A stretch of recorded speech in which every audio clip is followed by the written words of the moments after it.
बात करते हैं अपने फंक्शंस एंड प्रोसीजर्स की। देखो बेटा, इन दोनों का फर्क हम लोग बाद में देखेंगे, लिखना हमें आता है, हम लोग डायरेक्ट इसके कॉन्सेप्ट को पढ़ते हैं। सबसे पहले फंक्शंस एंड प्रोसीजर्स, इनको हम बोलते क्या है? ये है हमारे पास ब्लॉक ऑफ कोड जो कि मौजूद होते हैं इनसाइड द मेन प्रोग्राम। सही है, ब्लॉक ऑफ कोड होते हैं जो कि मौजूद होते हैं इनसाइड द मेन प्रोग्राम। इसको अच्छी तरीके से समझने के लिए एक एग्जाम्पल लेते हैं। मेन प्रोग्राम को आप कंसिडर करें कि ये आपका डेस्कटॉप है, यानी कंप्यूटर की स्क्रीन जो होती है उसको डेस्कटॉप बोलते हैं, ये वो है। और जो फंक्शन एंड प्रोसीजर्स हैं, ये आपके पास आइकन्स ऑन द डेस्कटॉप है, वो आइकन्स जो कि हर एप्लीकेशन को क्या कर रहे हैं? रिप्रेजेंट कर रहे हैं। जो कि हर एप्लीकेशन को क्या करते हैं बेटे? रिप्रेजेंट करते हैं। तो जब आपको किसी एप्लीकेशन को रन करना होता है तो आप क्या करते हो?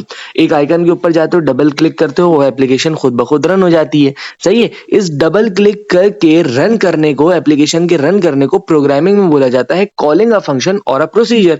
मतलब क्या हो गया कि अगर मैंने एक फंक्शन की वर्किंग को रन करवाना है या एक प्रोसीजर की वर्किंग को रन करवाना है, तो मुझे उसको मेन प्रोग्राम में क्या करना पड़ेगा? कॉल करना पड़ेगा।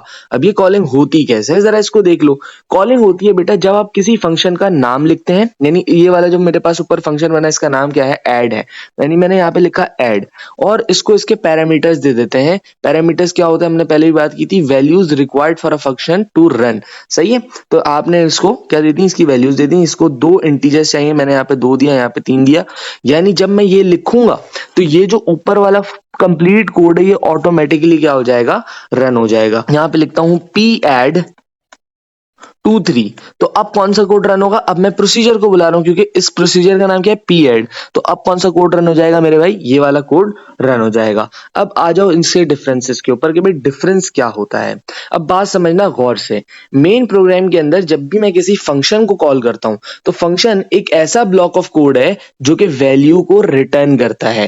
फंक्शन एक ऐसा ब्लॉक ऑफ कोड है जो कि वैल्यू को रिटर्न करता है। इस केस के अंदर हो क्या रहा है? मेरे पास जो भी 2 नंबर्स दिए गए हैं उनका सम कैलकुलेट हो रहा है और सम रिटर्न हो रहा है। तो यहाँ पे मैंने 2 नंबर्स कौन से दिए? 2 और 3, इनका सम क्या होगा? 5। तो मेरा फंक्शन मेरे मेन प्रोग्राम को क्या रिटर्न कर रहा होगा? 5 रिटर्न कर रहा होगा।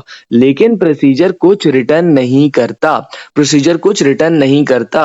अब इसको भी एग्जाम्पल से समझते हैं। एग्जाम्पल क्या है मेरे भाई? कि फंक्शन आपका एक ऐसा शरीफ दोस्त है जो आप उसको काम बोलो वो काम करता भी है, और उस काम करने के बाद उसका आउटपुट भी आपको वापस कर देता है।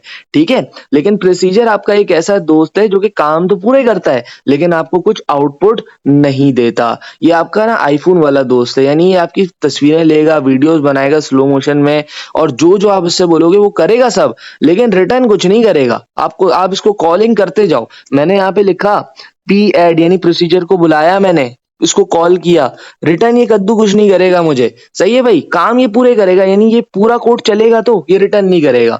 अगर मैंने इससे चीज निकलवानी है ना तो फिर मैंने इससे क्या करनी है? जबरदस्ती करनी है। वो जबरदस्ती क्या होती है? वो जबरदस्ती मैं तुम्हें यहाँ पे बता देता हूँ कि अगर मैं यहाँ पे इस स्टेटमेंट के आगे आउटपुट लगा दूं ना तो ये मुझे इसका आंसर आउटपुट करने लग जाएगा। तो आउटपुट अगर करवाना है तो वो जबरदस्ती होता है। वो जबरदस्ती क्या होती है? कि मैं आउटपुट की स्टेटमेंट ऐड करूं, उसके बाद जाके ये मुझे स्टेट आंसर्स एटलीस्ट देना शुरू हो जाएगा। बट फंक्शन क्या है? फंक्शन बोलता है कि यार मुझे कॉल करो, सिर्फ मुझे रिक्वायर्ड चीजें दो और मैं चल जाऊंगा। अच्छा, कुछ दोस्त ऐसे भी होते हैं जो बिना किसी रिक्वायर्ड चीजों के काम कर लेते हैं, यानी इसका मतलब क्या है? बिना किसी पैरामीटर के काम कर सकते हैं। बात क्लियर हो रही है? यानी इससे मुझे एक और कॉन्सेप्ट क्लियर हुआ कि जरूरी नहीं है कि मेरे फंक्शन में हमेशा पैरामीटर हो, जरूरी नहीं है कि मेरे प्रोसीजर में हमेशा पैरामीटर हो। कुछ ऐसे फंक्शन एंड प्रोसीजर्स भी होते हैं जो कि बिना पैरामीटर के काम कर रहे होते हैं, यानी उनमें 0 पैरामीटर्स होते हैं। ठीक है, बट रिटर्न वैल्यू फंक्शन की हमेशा एक ही होती है, सिर्फ एक चीज ही वो रिटर्न कर रहा होता है।